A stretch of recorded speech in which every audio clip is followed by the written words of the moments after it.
let's get the bigger picture. Darius Dale's with us, founder and CEO of 42 Macro. Darius, thanks for being here. It's Fed week. Hey, Nicole. We'll hear a lot on Wednesday. Your thoughts about the week to come here, a busy one, no doubt. No doubt. Thanks for having me. So clearly the highlight of this week from the market participants' perspective is Wednesday's FOMC meeting. We think they're probably going to get whipped around, chasing some of this inflation data lower and likely revising their 2023 dot plot projection down by one rate hike. But to my perspective, the big event this week, the main event from my perspective, is the BOJ meeting on Friday. We could see another round of bond market volatility if they decide to revise their yield curve control policy. And one final statistic I'll throw at you, Japan is the only major economy in the world that has an above trend reading in its real GDP growth, its composite PMI, and both headline and core CPI. It's very likely that the BOJ continues to tighten policy this fall. Right, understood. So, as we walk, they've had obviously very loose policy. They've been a little less in that camp of late, as you know. So I'm also waiting on that on Friday as well. Tell me a little bit more about the Fed's game plan, what you think they should do or what they may do, and how markets could react in the scenarios, or a most likely scenario in your mind. Yeah, great question. So I always say, we should, as market participants, anyone trying to make money in financial markets, we need to separate what we think the Fed should do from what they are likely to do.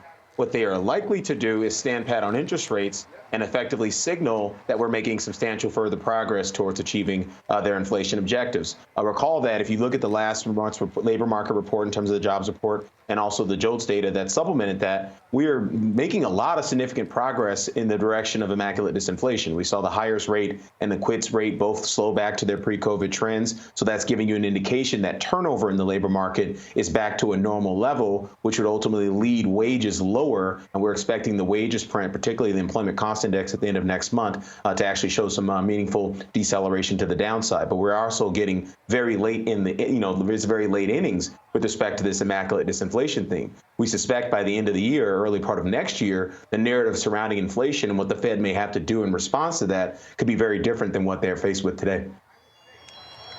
When you talk about our outlook, I know you're also thinking about, in addition to the Fed, you have the UAW strike and a possible shutdown of the government. How do those fit into the economic picture for you? Well, it's going to make it very difficult to sort of make any sense of the economic statistics that we're going to get here in September. So you're going to have to throw the baby out with the bathwater, unfortunately, and just stick to where the trend in the data has gone.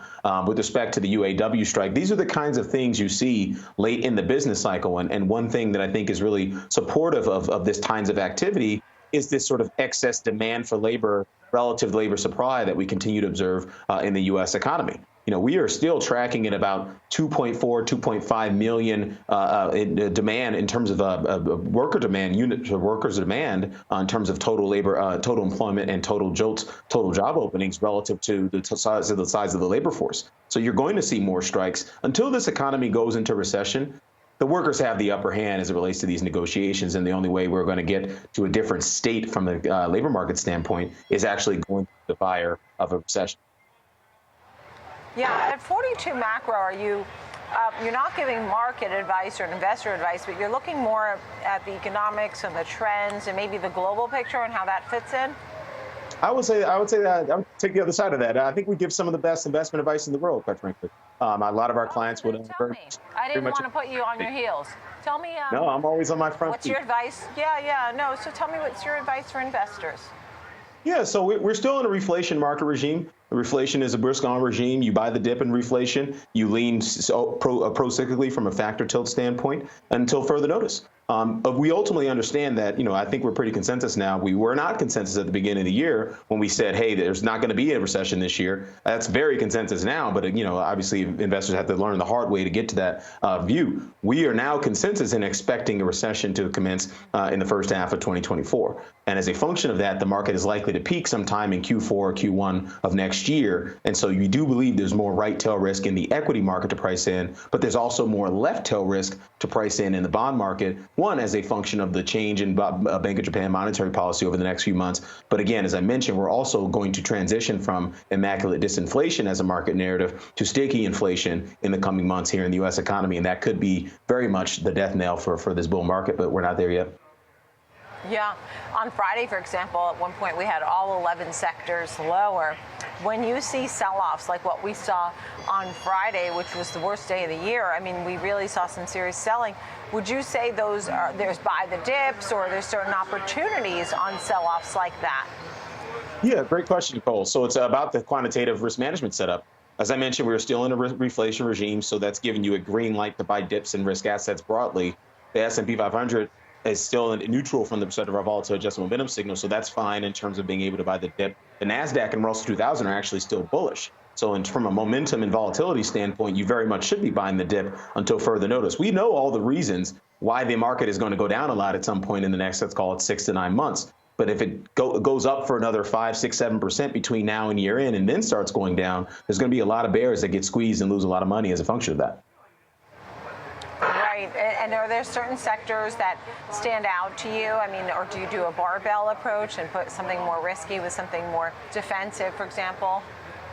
Yeah, great question. I go tech and energy. I mean, tech and energy are two of the best performing sectors historically in the current Goldilocks regime that we are experiencing from the perspective of the U.S. economy. I don't think Goldilocks is going to be persistent. We're probably going to transition to what we call deflation, which is growth and inflation slowing simultaneously at some point in the next 2 to 3 months. But ultimately, if that's the case, then you're going to be able to get paid on that technology sector. But if we're wrong on that expectation, you have to barbell it with things like energy, basic materials to account for the fact that we are starting to see some thrust in some of these leading indicators of inflation. All right. Darius, it's great to chat with you. I pitch him, you hit him, right? Darius Dale, thank you so much. Founder and CEO of 42 Macro. I appreciate it. Or if, I should do a football reference. Wasn't that a football jersey? He caught my pass. All right, we're just getting started here on the watch list.